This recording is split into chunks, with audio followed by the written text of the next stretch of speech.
Komið sæl aftur og velkomin að Rauða borðinu. Ég heiti María Lilja og hjá mér eru góðir gestir, talsfólk Rauðreglífarinnar sem eru réttindasamtök kynlífsverkafólks á Íslandi. Reynanda Sara Arnórsdóttir og Ari Lógn. Verið velkomin. Takk. Tilefnið kvikmynd, svona fyrst og fremst, Anora, sem hefur nú verið ansi reyndar til umræðu hér við borðið og á henni eru skiptar skoðanir. Hvað fannst ykkur? Þið fóruð öðru sinni, þú Lógn og Reynanda, þú sást hann í fyrsta sinni í gær. Yes. Hvað finnst ykkur? Hvernig var ykkar svona veruleiki speklaður? Já, mér fannst það hjálpa svolítið að ég var búin að lesa einhver reviews og sérstaklega frá kynlífsverkafólki og þannig að þú veist, ég svona vissi hvað ég ætti að horfa á eftir, hvað ég ætti að skoða sérstaklega. En svona heilt yfir að þá fannst mér hún vera mjög vönduð, miða við svona flestar myndir sem að eru gerðar kynlífsverkafólki eða iðnaðinn. Mér fannst hún alveg svona vera fókuseruð á Anora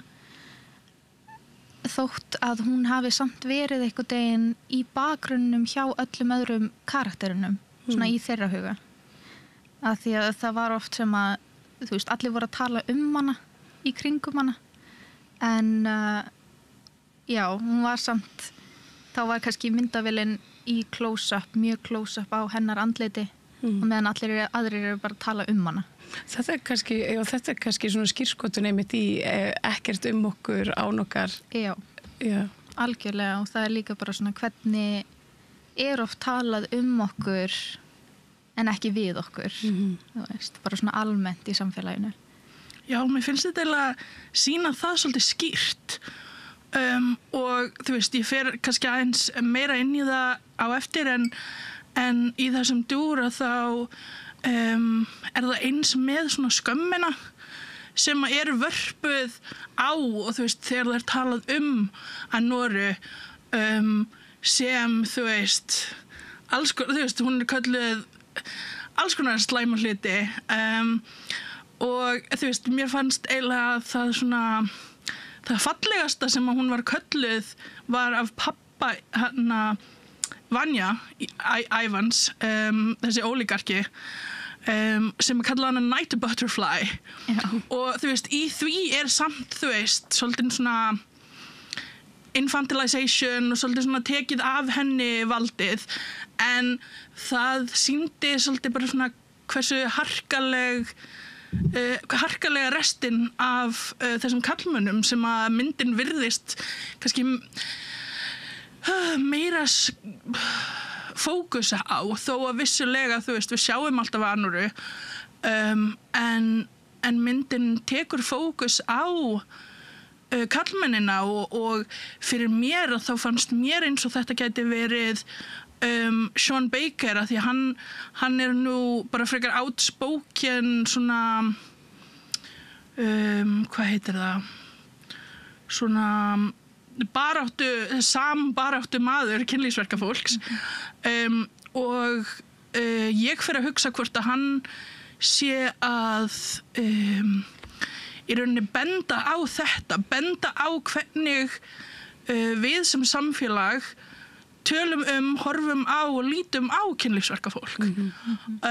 sem að mér finnst, þú veist, vera rosa athyglisverður vinkill til þess að vinna þú veist, myndina eða svona kritík af myndinni út frá. Mér finnst mjög áhugavert sem hún segir með skömmina, að henni sé svona varpað og ef við horfum á þetta út fyrir myndina og bara inn í veruleikan. Skammast fólk sín fyrir að kaupa þjónustu kynlífsverkafólks og það sem að einhvern veginn kemur svo niður á verkafólkinu sjálfu eða?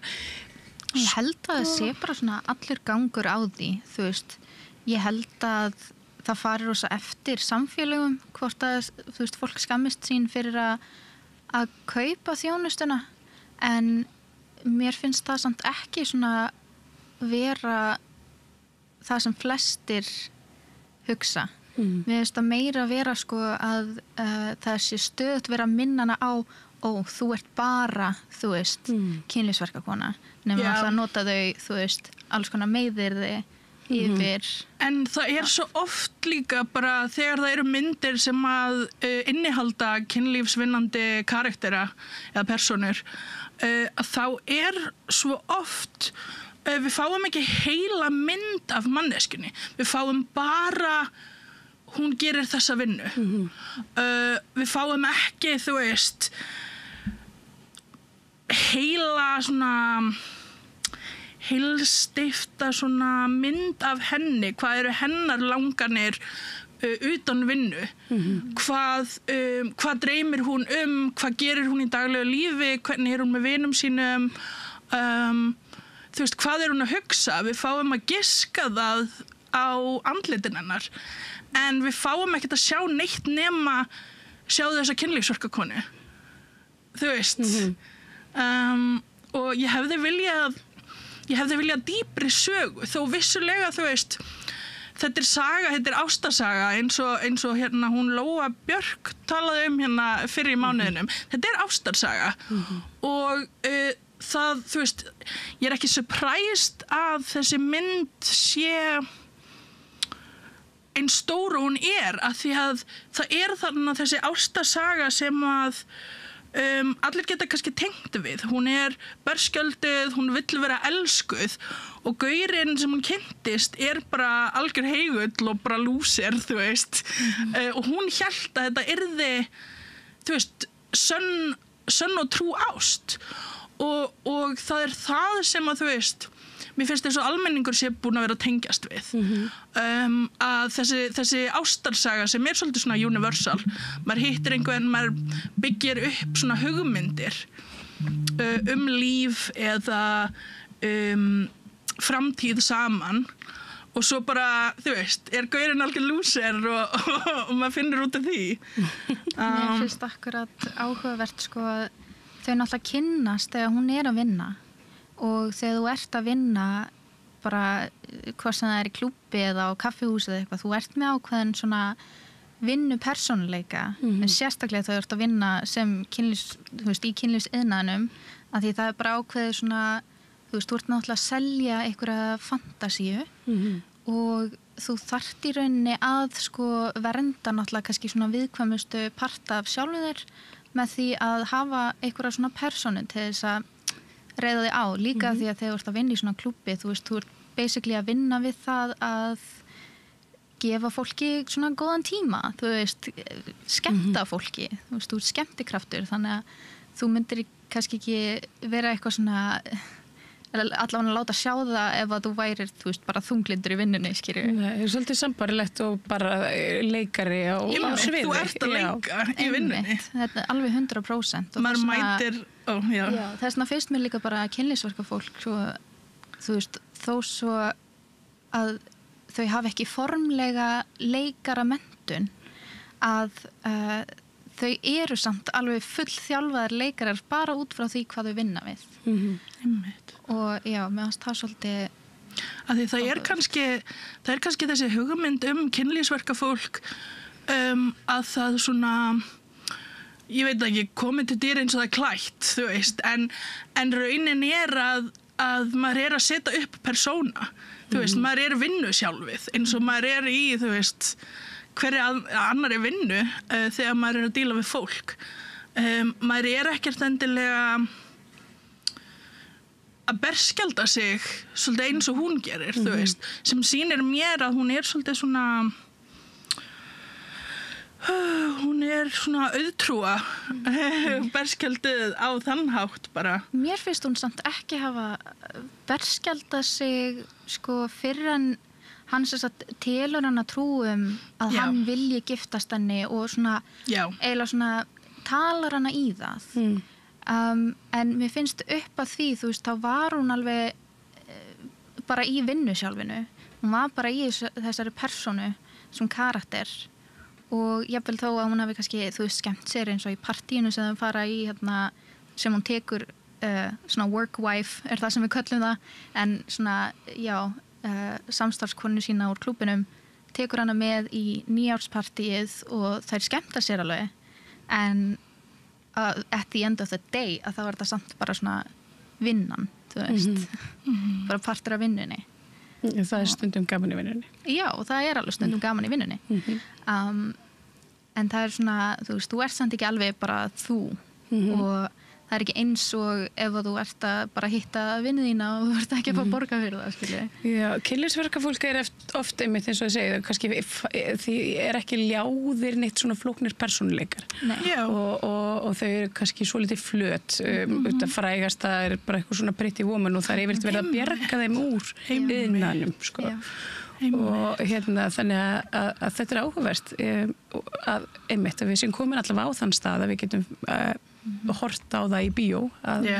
að kynlífsverkafólk eigi bara venjulegt líf og ástasambönd sem eru misefnuð eða ekki og einmitt og þú veist, það þú veist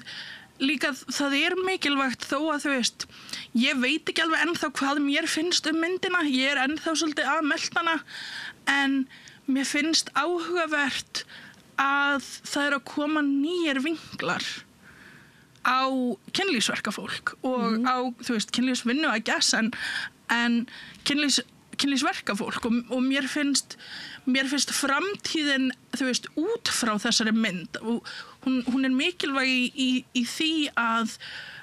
líka bara fólkið sem á klúbbinum að dansa, þetta allt leikkonur sem eru með reynslu af kynlífsvinnu og þær voru fengnar inn að því að þær hafa reynslu af kynlífsvinnu sem svo mikilvægt að því að það svo oft sem að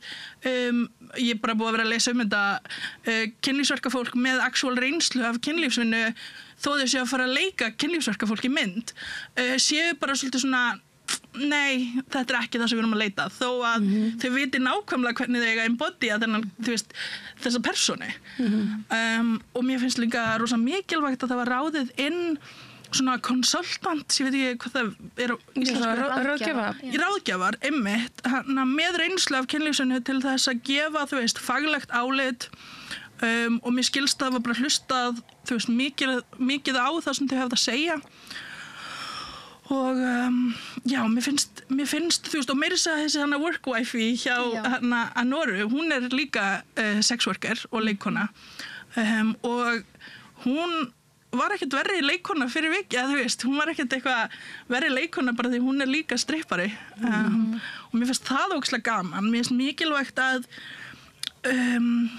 já, en það ekki einmitt að þetta eru svo miklir entertainerar einmitt að því, þú veist, það léttara eins og reyndur að segja það léttara að leika þegar maður leikur í vinnunni, þú veist og mér finnst líka bara áhugavert að þótt að við þannig séð sáum ekkert svo mikið af þeirra sambandi sem hún og samstarfskona sín að þá samt sér maður einhvern veginn svona þessa samstöðu sem á milli þeirra og svona sönn vinátta einhvern veginn og það, þú veist, eins og þegar hann kemur aftur þarna í klúbbinn þegar hann búinn að vera hlaupa burt frá einhverjum handrukkurum sem að þú veist, eru fengnir til þess að fylgjast með honum að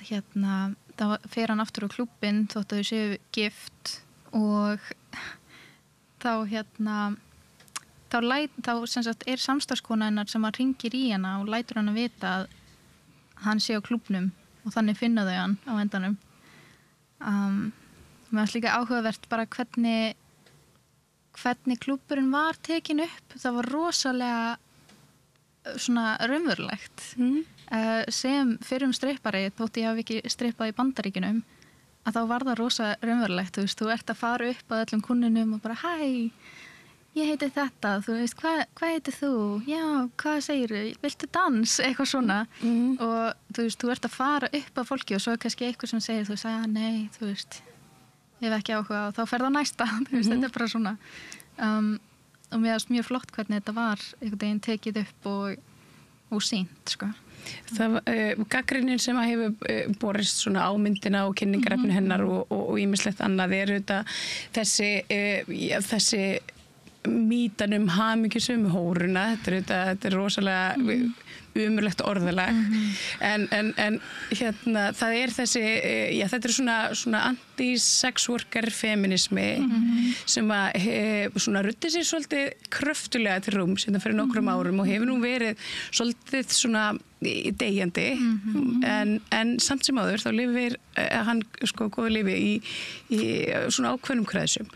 og þessir hópar hafa einmitt verið svolítið gagnrýnir á þetta einmitt að persónu gera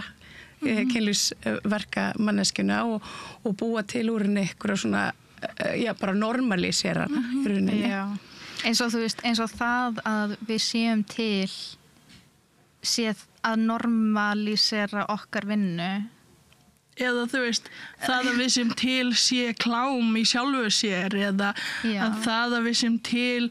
þú veist, við erum öll heilstæðar manneskjur og það svo skrítið að feministar vilja afmennska einhverjar konur eða þú veist, jaðarsett kyn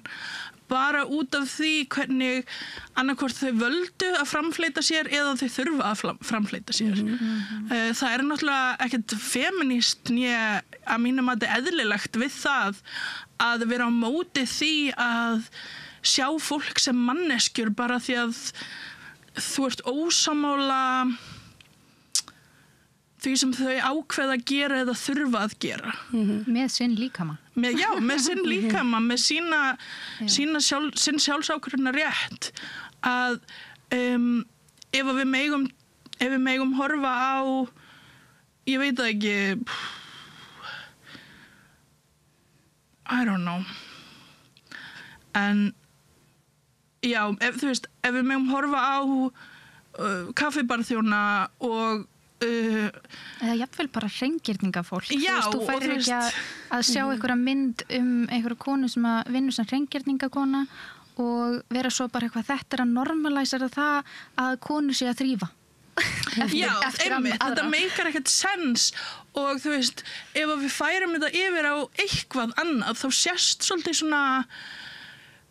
hvað kynlífsverka fólk haldið á öðrum svona staðali eins og þegar við fengum þú veist boðið að koma hingað að þá talaði Oddný þú veist að það talaði að þetta sé valdeflandi mynd eða gæti verið valdeflandi mynd og fyrir mig persónulega ég sá enga valdeflingu í myndinni enga sérstaka allavega en ég að þeirri skoðun að kynlífsvinna þarf ekki að vera valdeflandi til þess að vera flokkuð sem vinna eða umfangsefni og hægt sé að segja sögur frá okkur og okkur með virðingu og mennsku okkar að leiðarljósi hvort sem það tengist valdeflingu eða ekki og að sama skapi þú veist af hverju má ekki normalísera það að kynlífsverka fólk sé til það þýðir ekki að ég sé að normalísera það að allir ættu að vera í kynlífsvinnu mér finnst það bara alls ekki mér finnst að kynlífsvinna sé fyrir sérstakann hópa fólki og það ekkert allir sem að geta eða ættu að prófa það maður þarf að vera bara, já, þetta frábær starf þú veist, þetta ekkert frábær starf en engin störf sem að ég hef unnið hafa verið eitthvað frábær störf þau bara störf borgarleiguna það hefur oft verið kannski einblínt á skuggarhliðar og þá með tilliti til mannsals og sko einmitt ofbeldis og í klámi og kynlífsiðnaði og að það sé einhvern veginn með því að gefa kynlífsverka fólki vægi og þessu sem starfsgrein þá sé einhvern veginn verið að ýta undir það að það sé í lagi að beita fólk ofbeldi. Mér finnst akkurat mjög áhugavert. Þetta minnir mig svolítið á þá gagnrýni sem að Belgía fékk þegar að kynlífsverka fólk fékk loksins sko leyfi til þess að fara í fæðingarorlof, til þess að geta borgað í lífeyrissjóð, til þess að geta fengið veikindadaga. Þú veist, þau fengu þessi réttindi sem frábært bara, og þau fengu þau bara því að það búið að afklappa kynlífsvinnu í Belgíu, fyrsta Evrópulandið til þess að gera það. Og það voru ákveðinu feministar sem að gagnrýndu það með því að segja að þetta væri að normalísera iðnaðinn. það svo störlað að líta á eitthvað sem að fá réttindi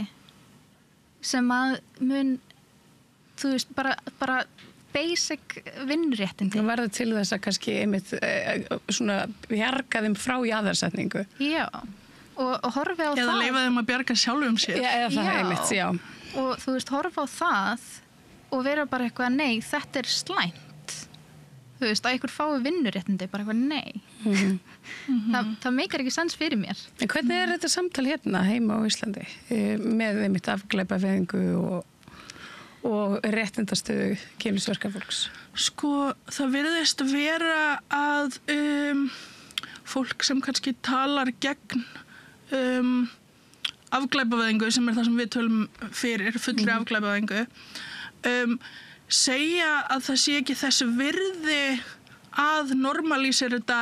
eða að viðurkenna þetta sem starfsgrein vegna ofbeldis, og það eina sem það gerir að halda ofbeldinu gangandi. Ef að við höfum ekki réttindi þá léttar að beita okkur ofbeldi, og það alveg búið að sýna fram á það. Og já, náttúrulega bara því meira sem að einhver starfsemi glæpavædd, því meira fer hún í undirheimana og því meira ofbeldi verður til staðar. Þegar þú vilt ekki leita til lögreglunar að því að þú hrædd að missa húsnæðið þitt og kannski bara að lögreglan endi á því í staðan fyrir að þú leita til lögreglunar því að einhver réðst á þig og svo segir lögreglan bara við getum ekkert gert því seinna meir, þá færðu bara að vita að þú ert sektuð fyrir að auglýsa. Eða kærð. Já. Sem alveg veruleikinn á Íslandi. Já. Og það mér finnst bara svo, það skrítið að vilja ekki normalísera hlut eða gefa réttindi eða vera á móti því að jaðarsettir fái réttindi að því að það gerist ofbeldi eða það gæti verið slæmt og hérna svolítið svona eins og það þrífist hvergi annars staðar ofbeldi. Já, og líka sko að það ekki eins og þetta sé ekki að gerast þó að þér finnst þetta óþægilegt. Þetta ennþá að gerast. Kynlífsvinna að gerast þó að við samþykjum hana eða ekki. Það skiptir í rauninni ekki máli upp á vinnuna sjálfa að gerast hvort við samþykjum hana eða ekki. Hún að gerast. Það staðreyndin. Við verðum, og eitt sem við tölum fyrir í rauðu reglífunni að útrýma fátækt og fá borgaralaun. Við erum mjög mikið til í borgaralaun og reynum að beita okkur eins og við getum til þess að tala borgaralaun að því að með borgaralaunum til dæmis að þá hefur eitthvað svona base income og þá þarftu ekki fyrir þau sem að finnast þau vera neitt eða þau þurfa að fara í kynlífsvinnu, að þá geta þau séð fyrir basic þörfum eins og húsnæði, mat, hlutum tengt börnum, án þess að þurfa að gera eitthvað sem þau vilja ekki gera, því að auðvitað á enginn, alveg saman þó þau séu kynlífsvinnu eða byggingavinnu eða hvað annað, enginn á að þurfa að gera eitthvað sem að þau vilja ekki gera eða sem lætur þau líða óþægilega eða illa. Þegar ég var í kynlífsvinnu, ég gerði meðvitaða ákvörðun að þetta það sem ég ætla að gera. Og það ekkert allir sem fá þann lúksus og þó að hérna kynlífsvinnan sem ég var að vinna, ég vil meina að ég var í survival sex work eða sjálfsbjörgunar kynlífsvinnu að því ég var ekkert ríkt, ég var bara að borga leigu og mat og svona að hérna að já, í rauninni það skiptir ekki máli þú veist, hvernig þú veist, já, það skiptir ekki máli hvort að við samþykjum þetta eða ekki. Þetta hérna og það snýst að gera fólkið sem að þarna eins öruggt og þau geta mögulega verið. mér finnst akkurat áhugavert sko og mér finnst þetta vera jákvætt að það mikið svona rými til þess að þróast í rétta átt á Íslandi að því að margir, ef ekki flestir, eru farnir að skilja svona skaðaminnkun en aðalega þegar kemur að fíkniefnum og fíkniefnanotkun það eins og fólk skilji það að glæpavæða fíkniefni og notkun sé slæmt og gerir það hættulegra, eykur dauðsföll en það getur einhvern veginn ekki yfirfært þá hugsun þegar það kemur að glæpavæðingu kynlífsvinnu. Þó svo að það eigi alveg jafn vel við. Og við vitum að eins og HVF samtökin á Íslandi á sínum tíma voru frekar opin það að þegar við fengum sænskuleiðina á Íslandi sem með UNAIDS þegar við fengum sænskuleiðina að sænskuleiðin getur ýtt undir bara svona lýðheilsu vandamál og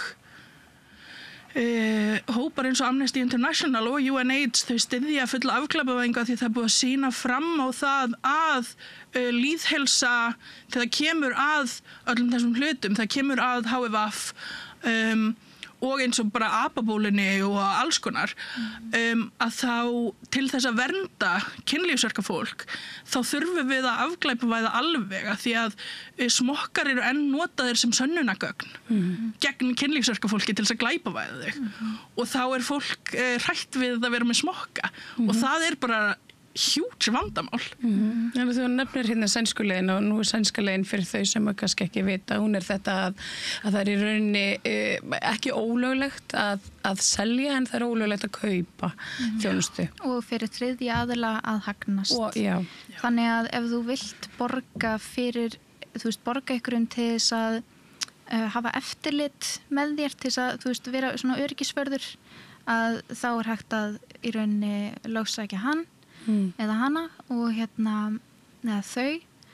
og ef þú vilt vinna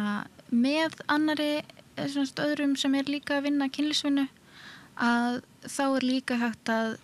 lögsækja ykkur bæði annarkvort fyrir það að vera pimp við hvorn annan eða fyrir það að vera að halda uppi svona brothel sem er bara, þú veist þetta eru hlutir sem að kynlífsverkafólk gerir til þess að tryggja öryggi. Það er að vera með security. Einmitt, og lögin svona taka það, eða þessi lög, svona taka það í burtu frá manni. Og líka bara svona viltir hlutir eins og til dæmis að maður getur í rauninni ekki leigið húsnæði. Alveg sama hvort maður sé að vinna þar eða ekki, því ef það kemst upp að þú ert vinnandi og ert í leiguhúsnæði þá ber leigusalinn skyldu að slúta samningin af því annars er hann þriðji aðili í augum lögreglunar og það býr til heimilisleysi og við vitum af því að gerast á Íslandi Svo er þetta líka þessi ótrúlega skekkja sko, það sem eru bara 2 vitni að glæp og annar þeirra er svo seki lagana setur það óneitanlega hinn aðilan í mikla hættu hann vill ekki láta ná sér og svo er akkurat mér varst mjög áhugavert og kannski pínu svona sorglega fyndið þegar við vorum að tala við fórum á ráðstefnu í Brussels og við hittum þar fullt af svona grasrótar samtökum sem eru samtök kynlífsverkafólks meðal þeirra var Rauða regnhlífin í Svíþjóð og þau hafðu sem sagt spurt skattstofnun þar hvort að kynlífsverkafólk ætti að borga skatta og þeim var tjáð það að já þið eigið að borga skatta og þá sögðu þau bara byrju, er þá ekki bara sænska ríkið stærsti pimpin að þú veist, að þau eru þá teknilega segja hagnast á kynlífsvinnu þannig að þetta á meðan hún er ennþá svona hálf ólögleg þannig að þú veist við viljum ekki svona kannast við það að þetta sé vinna en þið skulle dirfast til að borga skatta. Þetta skýtur upp kollinum alltaf reglulega þessi umræða og svona síðasta svona stóra umræða var náttúrulega í kringum OnlyFans sem eitthvað sem að bara blúndraði hreinlega feminísku samfélagi á Íslandi og margir segja til hins góða og til hins betra og ég alveg sammála því að það vantaði ákveðna víðsýni í þann hóp. Finnið þið sko og núna svo aftur í kringu þessa vinsælu bíómynd sem að einhvern veginn kom svona eins og þruma úr heiðskýru og hún bara einhvern veginn svona sá og sigraði og þá einmitt fyrir það að vera ástarsaga fyrst og fremst en vera ástarsaga einstaklings í kynlífsverkavinnu en svona greinið þið eitthvað mun á svona umræðinni bara í kringum OnlyFans versus svo núna? Já, sko allavega mér finnst margt hafa breyst til eins góða. Mér finnst fólk vera ekki alveg jafn fljótt að dæma og mér finnst það aðeins vera svona búið að fræða sig kannski meira eða þú veist, það ekki svona fljótt að fordæma. Já, fólk kannski búið að opna eins augun á einmitt það að við erum fólk. Þú veist, það búið að svona komast að þessi svona mennska. Og ekki kannski bara fórnarlömb. Já, einmitt að því að þú veist, vissulega hægt að vera fórnarlamb en það hægt að vera fórnarlamb af alls konar hlutum. Og það hægt að vera fórnarlamb og þolandi og sterkmanneskja og þú veist, það ekki, þú veist, þetta ekki svona einsleitt. Það hægt að vera margir hlutir í einu og að vera þeir hlutir tekur ekki burtu frá heildinni að maður sé manneskja. Akkurat og mér finnst samt svona áhugavert og þetta eitthvað sem kemur alltaf reglulega upp í kringum mig að fólk vil meina að þú veist, já, klám gerir það að verkum að fólk eða sérstaklega kallar beiti meira ofbeldi í kynlífi að þetta sé svona ástæðan fyrir því að karlar fara yfir mörk að þú veist hitt og þetta og bara ofbeldi gegn konum sé bara út af klámi sem að bara það meikar ekki sens, þú veist þetta eins og þegar umræðan var alltaf hvort að tölvuleikir væru ástæðan fyrir þú veist alls konar bara glæpum í samfélaginu. Já, einmitt þegar ég man eftir því þegar ég var að spila Mortal Kombat þegar ég var lítil og það var einmitt bara... Þú ert náttúrulega morðingi. Ég er náttúrulega bara hræðileg, sko. En þetta einmitt, já, sem mjög áhugaverður punktur. Mér finnst þetta líka svo, þú veist, þegar þú kennir klámi allt þetta ofbeldi, að þá ert í rauninni að taka ábyrgðina af þeim sem að beita ofbeldi. Við förum ekki í rót vandans þegar við segjum að þetta klám. Já. Að því að rót vandans svo oft bæði það ekki rosa mikið talað tilfinningar við kallmenn og þú veist, þú ert búin að vera að taka svona ólíka kallmennsku fyrir svolítið og það ekki svona samfélagslega samþykkt að kallmenn tali opið tilfinningarna sínar.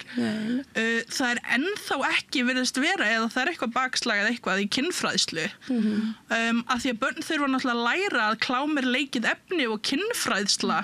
það sem kennir okkur kynlíf. Og kynfræðsla kennir okkur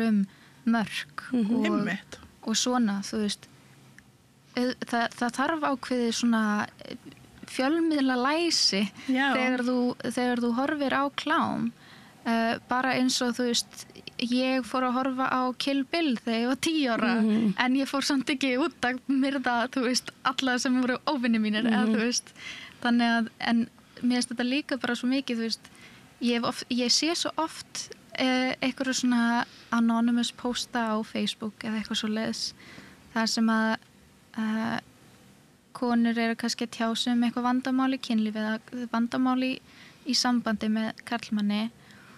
og fólk svo fljótt mætt í comments bara eitthvað já þetta hérna klámaðingin og dararara sem bara ok en af hverju þú veist, ég hef oft talað kynlíf bara casually við vinkonur og það ekkert mál og við tölum bara allt á milli himins og jarðar en svo eins og kallar gerir það ekki þú veist, þeir tala ekki það svona ítarlega allavega við hvern annan og þeir bara þú veist, þeir eiga miklu minni svona samskipti bara hvað þeir fíla og hvað þeir fíla ekki og svo bara meikar það ekki sens, þú veist, ég hef hort á fullt af klámi og ég hef búið til klám og þú veist, ég hef hort á og séð alls konar klám og samt ég ekki, þú veist, að fara og gera bara hvað sem sýnist þegar ég fer að stunda kynlíf með einhverjum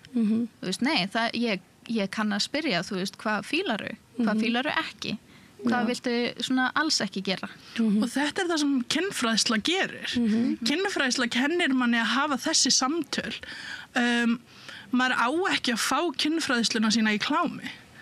að því að líka maður sér ekkert í allavega hefðbundnu klámi þá sér maður ekki þegar það talað